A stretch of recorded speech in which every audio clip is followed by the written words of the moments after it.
Hello everyone स्वागतम जनाइছো मोर आरो এটা নতুন ভিডিও লৈ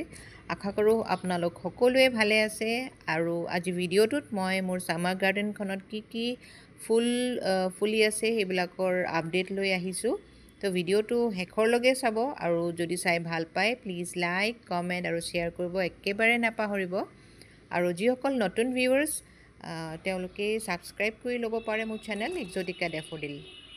আৰু এই ফুলটো সবেই চিনি পাইছে নামটো হৈছে হাইড্ৰেঞ্জিয়া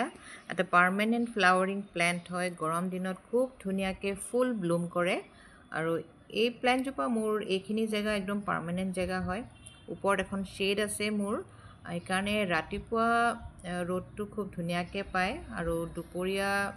মানে শেড এটা পাৰ্শিয়াল শেড পায় এটো জায়গা এই কাৰণে ফুলটো খুব ধুনিয়াকে ফুলিছে কিন্তু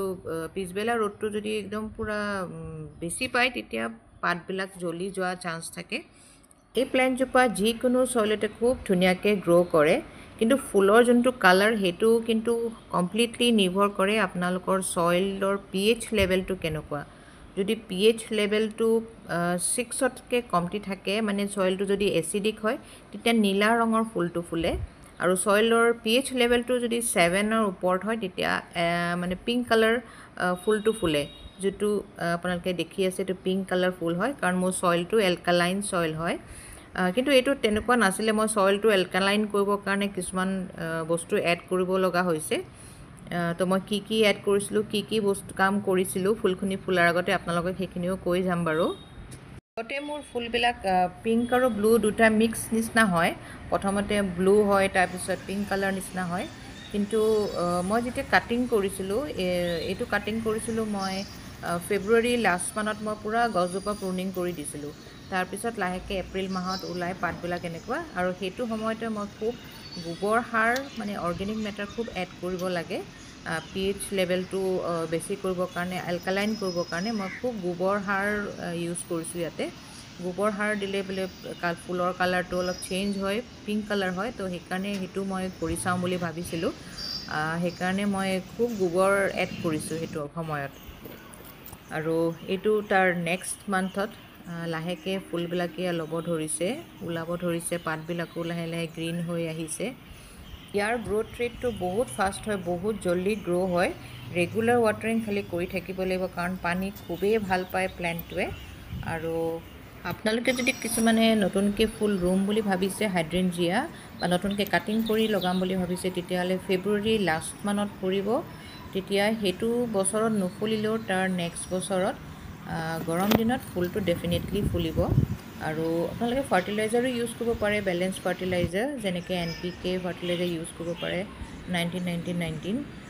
মই কিন্তু ফাৰ্টিলাইজাৰ ইউজ কৰা নাই কাৰণ মই গোবৰ সাৰ ইয়াতে ইউজ কৰিছো এই কাৰণে কোনো ধৰণৰ ফাৰ্টিলাইজাৰ কেমিক্যাল ফাৰ্টিলাইজাৰ ইউজ কৰা নাই গোবৰ সাৰতে খুব ধুনিয়াকে ফুলবিলাকে লাহেকে ফুলিবলৈ ধৰিছে আৰু মে পৰা জুনত মানে খুব ধুনিয়াকে ফুলটো পিঙ্ক কালাৰ হৈ মানে ফুলিছে আৰু ফুলৰ সাইজটো যথেষ্টখিনি ডাঙৰ মানে যিমান আগতেও মই ফুলিছে এইবাৰ সবতকে ডাঙৰ হৈছে সাইজটো এইটোৱে মই আপোনালোকৰ ওচৰত মই মোৰ এক্সপেৰিয়েন্স শেয়াৰ কৰিলো আৰু এটা পিছে ব্লু হাইড্ৰেঞ্জিয়া মই এবাৰ নাৰ্সাৰীৰ পৰা নতুনকে কিনি আনিছো নাজানো এতিয়া এটো হসাকে ব্লুকে ফুলিব নে সইলটো ওপৰত নিৰ্ভৰ কৰিব তো আপডেটটো মই আপোনালোকক নিশ্চয় জনাম যেতিয়া ফুলপা ফুলিব নেক্সট ইয়াৰ তো এইজোপা হৈছে হে ব্লু হাইড্ৰেঞ্জিয়া ওচৰতে লগাইছো আৰু মই ইয়াৰ এক্সপেৰিয়েন্সটো ডেফিনেটলি আপোনালোকৰ লগত শেয়াৰ কৰিম আৰু এইজোপা হৈছে টিকমা খুব ধুনিয়া এটা ক্লাইম্বাৰ প্ল্যান্ট হয় কালাৰটো জানো ধৰিব পাৰিছে নে নাই অৰেঞ্জ কালাৰ হয় ইয়াৰে বহুতটা কালাৰ আজিকালি নাৰ্সাৰী বিলাকত পোৱা যায় কিন্তু এই অৰেঞ্জ কালাৰটো মোৰ বহুত ভাল লাগে খুব ধুনিয়া এনেকে ক্লাষ্টাৰত ফুলি থাকে পিছে এটা সাপোৰ্ট লাগে ওপৰলে বগাই যাব কাৰণে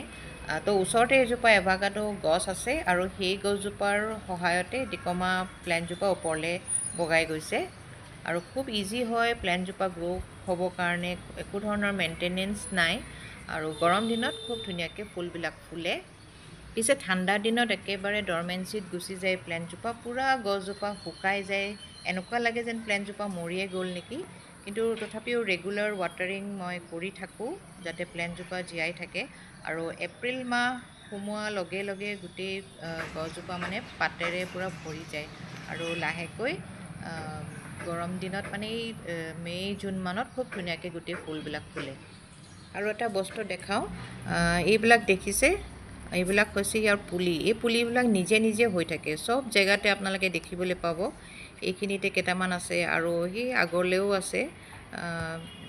এইটো এটা পুলি, এই চুকলে দেখিছে বাস্কেটটোৰ ওচৰত সেইকেইটাও এটা পুলি, এই বাস্কেটৰ ওপৰতো আছে। চব জেগাতে মানে পুলি বহুত হৈ যায়। তো মই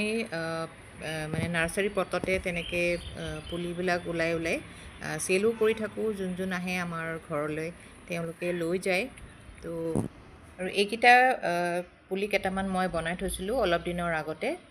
আৰু এনেকৈ সময় মই বনাই থওঁ পুলি। আৰু এইকেইটা গোটেই একেটা কালাৰে হয়, অৰেঞ্জ কালাৰ, যিটো আপোনালোকক মই দেখুৱালোঁ। তো কাৰোবাক যদি লাগে কমেণ্ট কৰি প্লিজ জনাব। এই প্লেণ্টটো যিহেতু সৰু হৈ আছে, ইয়াক ডাইৰেক্ট ছানলাইটত এতিয়া থ'ব নালাগে, খালি মৰ্ণিং ছানলাইট পৰি থকা জেগাত ৰাখিব লাগে। লাহেকৈ যেতিয়া ডাঙৰ হ'ব তেতিয়া ফুল ছানলাইটত দিব লাগিব, আৰু এটা ছাপৰ্ট লাগিব এইটো হিচাপে। তো আৰু এটা ফুল দেখাইছোঁ, এইটো এটা ছামাৰ ছিজনত ফুলা খুব ধুনীয়া এটা ফ্লাৱাৰিং ক্লাইম্বাৰ প্লেণ্ট হয়। নামটো হৈছে ক্লিমেটিছ চেৰমেণ্ডিয়াই। আৰু ইয়াৰ ফুলবিলাক চাওক কি যে ধুনীয়া, আৰু ইয়াৰ চেণ্টটো বহুত ধুনীয়া। মানে ইয়াতে মই টেৰেছত আহিলে এই ফুলজোপাৰ গুণ মানে একদম মলমলাই থাকে। আৰু ফুলৰ শ্বেপটো একদম ষ্টাৰ শ্বেপ নিচিনা হোৱাইট কালাৰ ফুল হয়। আৰু স্প্ৰিং ছিজনৰ পৰা একদম বহুত দিনলৈকে মানে ফুলিয়ে থাকে। মই 2 মাহমান ফুল ফুলিয়ে আছে, আৰু ফুল ফুলিলে গোটেই একদম তলৰ পৰা ওপৰলৈ পূৰা গছজোপা ভৰ্তি হৈ যায়। মই ছাপৰ্ট এটা দিছোঁ, এটা ছাপৰ্ট লাগে বা আপোনালোকে ট্ৰেলিছ এনেকৈ বান্ধি দিব পাৰে। আৰু এই ফুলজোপা খুব কম মেইনটেনেঞ্চৰ ফুল হয়। অকল ইয়াক ৰেগুলাৰ প্ৰুনিং কৰি থাকিব লাগে। যেতিয়া ফুলবিলাক ফুলা একেবাৰে শেষ হৈ যায় তাৰপিছত একদম ছফ্ট প্ৰুনিং কৰি থাকিব লাগে, যাতে ইয়াৰ শ্বেপটো মেইনটেইন হৈ থাকে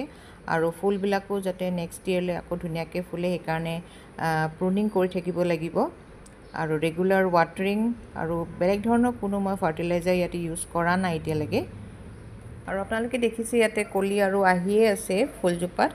আৰু এমাহ 2 মাহলৈকে ফুলবিলাক ফুলিয়েই থাকিব।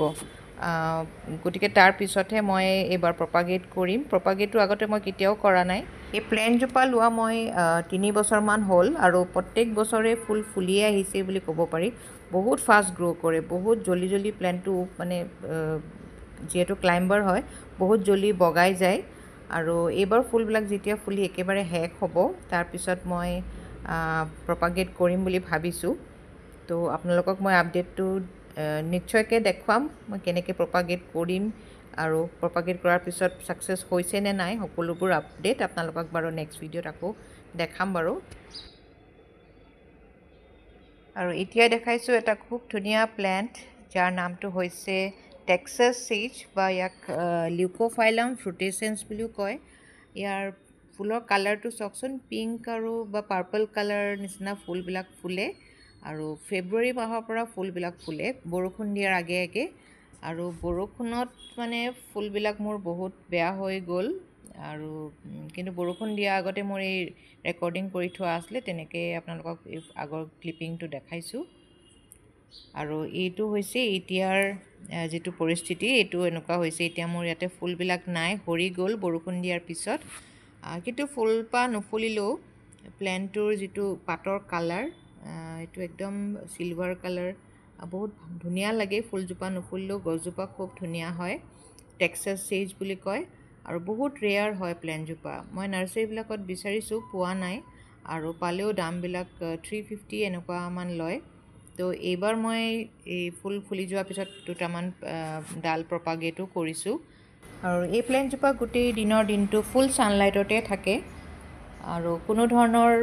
হেভি মেইনটেনেঞ্চ নাই, একদম ল' মেইনটেনেঞ্চ প্লেণ্ট হয়। সকলোৱে এই প্লেণ্টজোপা ধুনীয়াকৈ ইজিলি গ্ৰ' কৰিব পাৰে, বিগিনাৰ্ছ সকলেও ৰাখিব পাৰে। অকল ৰেগুলাৰ ৱাটাৰিং কৰি থাকিব লাগে, আৰু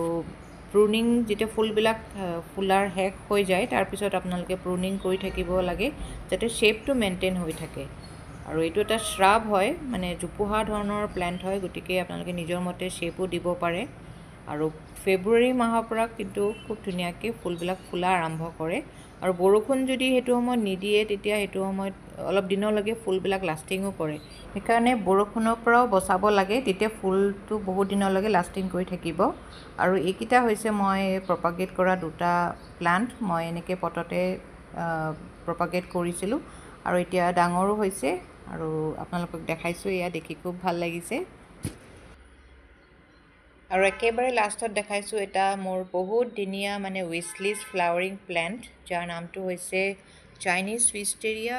বা উইষ্টেৰিয়া চিনেনচিছ বুলিও কয় এই প্লেণ্টজোপা চাইনা জাপানৰ নেটিভ হয় কিন্তু ইণ্ডিয়াতো গ্ৰ' হয় বুলি কৈছে কিন্তু ঠাণ্ডা জেগাবিলাকত হয় নাজানো এতিয়া কিমান মই গ্ৰ' কৰিব পাৰোঁ নে নোৱাৰোঁ কাৰণ গুৱাহাটীততো বহুত বেছি গৰম আৰু এই প্লেণ্টজোপা ঠাণ্ডা জেগাত হয় সেইকাৰণে অলপ কেয়াৰ ল'ব লাগিব এই গৰম দিনকেইটাত ইয়াৰ ৰুটছবিলাক মানে মালচিং এটা কৰি দিব লাগিব যাতে ৰুটবিলাকে বেছি গৰমটো যাতে নাপায় আৰু ইয়াৰ ফুলবিলাক মই স্ক্ৰীণত দেখাই দিম বাৰু আপোনালোকক কেনেকুৱা লাগে দেখিবলৈ একদম লেভেণ্ডাৰ কালাৰ ফুলৰ নিচিনা হয় আমাৰ যেনেকৈ সোণাৰু ফুলবিলাক হয় য়েল্ল' কালাৰ সেইটো নিচিনা কিন্তু লেভেণ্ডাৰ কালাৰৰ দেখিবলৈ আঙুৰৰ নিচিনাও লাগে আঙুৰৰ থোপা নিচিনা আৰু বৰ্তমান মই এনেকুৱাই এটা ছাপৰ্ট এটা কিনি এই গছজোপা এনেকৈ দি দিছোঁ আৰু মই ডাঙৰ চাইজৰ প্লেণ্টে অৰ্ডাৰ কৰিছিলোঁ দেই মেচিউৰ চাইজৰ প্লেণ্ট হয় আৰু ব্ৰাইট লাইট পৰি থকা জেগাত ৰাখিছোঁ ফুল ছানলাইটত ৰখা নাই আৰু তো এইকেইটাই হৈছিলে আজি মোৰ প্লেণ্ট আপডেট চ' আশা কৰোঁ ভিডিঅ'টো চাই আপোনালোকে ভাল পালে যদি চাই ভাল পালে প্লিজ লাইক কমেণ্ট শ্বেয়াৰ কৰিব এণ্ড থেংক ইউ ফৰ ৱাচিং এক্সোটিকা ডেফোডিল